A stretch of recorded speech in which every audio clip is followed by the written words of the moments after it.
Everybody is talking about Obi-Wan Kenobi. It seems to be doing exactly the same kind of thing that The Last Jedi did, and that's divide the fan base that was already divided in the first place. Last Jedi put a big rift in the Star Wars fandom, and it kind of looks like Obi-Wan Kenobi is doing the same thing.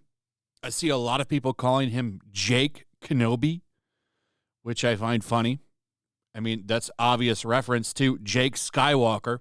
And the reason that people gave Luke Skywalker the name Jake is because whoever that was in The Last Jedi was not Luke Skywalker. And it's the same thing with Obi-Wan Kenobi. This is not Obi-Wan Kenobi. There's so much weird stuff in this show from what I've seen. People talking about the fact that he can barely use the Force. The Force isn't some kind of thing you turn on and off. Like, you're with it. That's a strange new thing that Disney Star Wars has decided to put in. And him being this broken man, I guess that would kind of work because he's been sitting in defeat for 10 years. And he's pretty much lost everything, and that would be really self-defeating for a lot of people. So I don't know. I haven't watched the show because I refuse to watch it. I refuse to give Disney any money, and I refuse to watch anything that Lucasfilm produces. I'm not going to watch any more of these shows. Everyone's angry about this show right now. And it's like, did you not watch Boba Fett? Have you not seen a lot of the stuff that they've put out? That entire Disney Star Wars trilogy is garbage. All three of those films are awful. The only good thing that they've done is The Mandalorian. And in hindsight, it's really not that good of a show, if you want my honest opinion. Also, Solo sucked. Rogue One was okay. I like Rogue One, but that's it. A lot of bad products. I'm just done. Why should I keep tuning into bad shows? And also, the show shouldn't exist. How does Obi-Wan Kenobi not know who Darth Vader is? That's a question that Anna, that Star Wars girl, has brought up, and it's a really good point. How does he not know who Darth Vader is? How does he not know that that's Anakin Skywalker? Because I believe, and I could be wrong, but I believe in Revenge of the Sith, doesn't Yoda say Anakin's mind has been twisted by this Lord Vader or something? I'm not sure. But didn't they watch clips of the Emperor saying rise as Lord Vader? I'm not sure. But it just shows that a lot of these people just don't watch Star Wars in the first place. So I don't know. This it's just done to me. As long as Kathleen Kennedy is in charge of these products, I just don't think you're going to get anything good. Not to mention what they did to Gina Carano. However, it looks like people, the assessment that this is dividing an already divided fan base might be true, because for some reason, the audience scores for Obi-Wan Kenobi have dropped significantly. Now sitting at 56%. Of course, critics love it.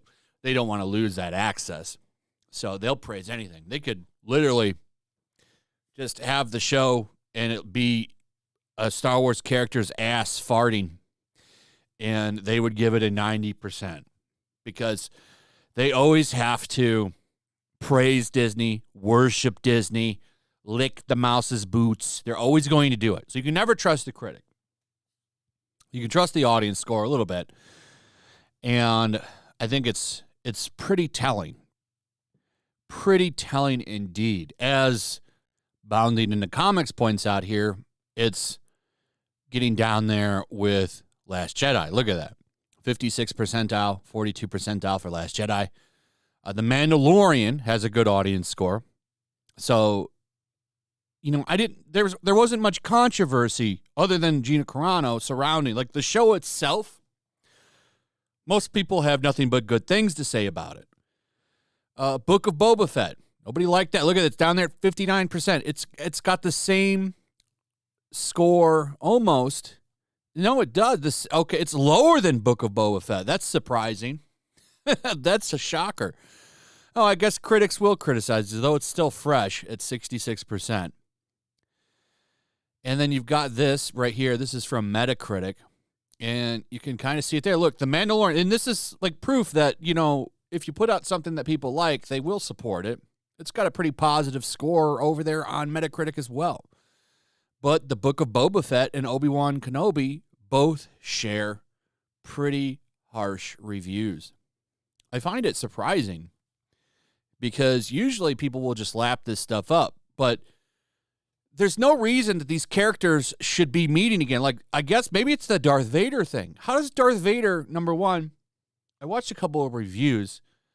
If you remember in the 4th episode in New Hope, he says, last time we met, I was the learner, but now I'm the master. So that doesn't really line up with this show. I don't have a problem with this show existing as long as they don't overwrite the movies. The movies that, as much as they want to, they'll never surpass. They will never, ever be as loved as the original Star Wars trilogy. You're just never going to hit that again. Not with these writers. Not with these writers. So you've got this show just breaking continuity for the original trilogy left and right, and I think that irritates people. I really do. And you could see it in the score. A lot of people complaining over here on Rotten Tomatoes, saying the show is quite a disappointment. It appears that The Mandalorian might be lightning in a jar.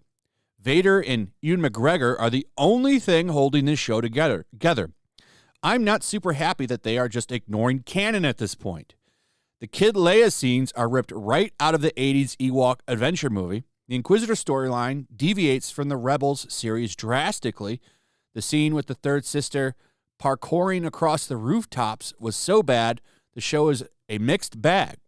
We're at this sad point where we keep watching these because we love Star Wars, but this really isn't the Star Wars we love and want more of. I mean, I feel that that's a pretty good assessment.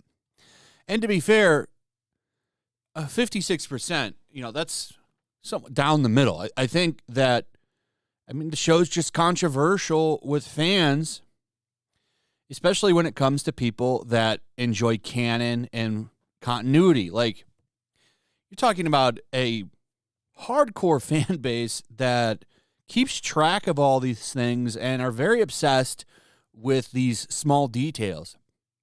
And when you break them, it really does irritate people. People like things to be consistent, and they want things to line up.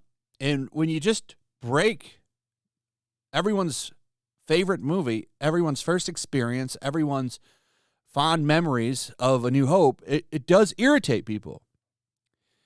And it's great that they got James Earl Jones and Ewan McGregor to come back, and Christian Hayden's back. Like, that's fine, but just because they're all back doesn't mean the show is good.